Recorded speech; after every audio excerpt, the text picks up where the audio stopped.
ദാരയെ ഡൽഹിയിൽ ഹാജരാക്കി മതദ്രോഹി എന്ന നിലയിൽ വിചാരണ ചെയ്തു. അദ്ദേഹം ക്രൂരമായി വധിക്കപ്പെടുകയും ചെയ്തു. ഔറംഗസീബ് ജോർജിയ നിവാസിയായ ക്രിസ്ത്യൻ സ്ത്രീയാണ്. ഉദയ്പുരി ഔറംഗസീബിൻ്റെ നിർദ്ദേശമനുസരിച്ച് വിവാഹം ചെയ്തു.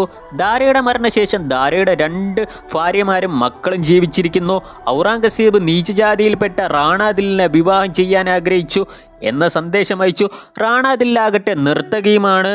റാണാദിൽ കബരീഭാരം മുറിച്ചു ഔറംഗസീബിനെ അയച്ചു.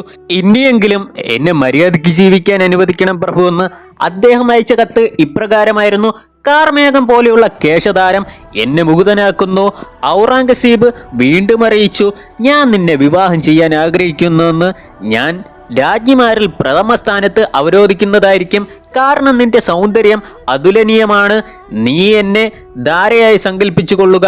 റാണാദിൽ കത്തി കൊണ്ട് തൻ്റെ മുഖം കുത്തിമുറിച്ച് വികൃതമാക്കി തുണിക്കഷ്ണം ആ രക്തത്തിൽ നനച്ച് ഔറംഗസീബിനെ അയച്ച് ഇപ്രകാരം അറിയിച്ചു: സാമ്രാട്ടിന് എൻ്റെ സൗന്ദര്യത്തിലാണ് മോഹമെങ്കിൽ ആ സൗന്ദര്യം ഇപ്പോഴെനിക്കില്ല. എൻ്റെ രക്തത്തിലാണ് മോഹമെങ്കിൽ തുണിക്കഷ്ണത്തിൽ പറ്റിയിട്ടുള്ള രക്തം കണ്ടുകൊള്ളുക.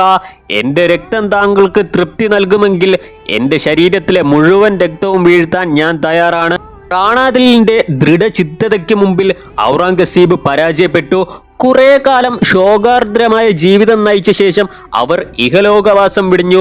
റാണാദിൽ ഭാരതത്തിൻ്റെ പുത്രിയും ഹിന്ദു കന്യകയുമാണ്. ദാരയുടെ പുത്രി ജാനി ബീഗത്തെ ജഹ്നാരയുടെ സഹോദരി റോഷ്നാരയുടെ അടുത്തേക്ക് പറഞ്ഞയച്ചു.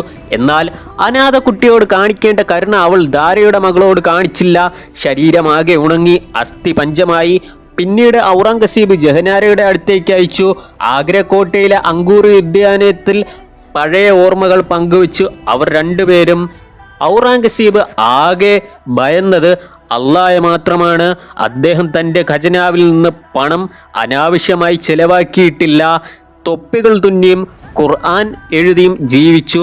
സാമ്രാട്ടായ അക്ബർ മുഗൾ രാജകുമാരിയുടെ വിവാഹം നടത്തരുതെന്ന അക്ബർ ചക്രവർത്തിയുടെ നിർദ്ദേശം അംബരചുംബിയായ കോട്ട പോലും അവർക്ക് മുന്നിൽ നിൽക്കുന്നു. സാമ്രാജ്യത്തിൻ്റെ നന്മയ്ക്കായി സ്ത്രീകളുടെ ജീവിതം മരുഭൂമിയാക്കാൻ തീരുമാനിച്ചു. പുൽപ്പരപ്പല്ലാത്ത എൻ്റെ സമാധിക്ക് മേൽ ഒരാവരണവും വേണ്ടതില്ല. ഈ എളിയവളുടെ സമാധിയുടെ മേൽവിരി ഹരിത തൃണമായിരിക്കട്ടെ എന്ന് ജഹനാര ബീഗം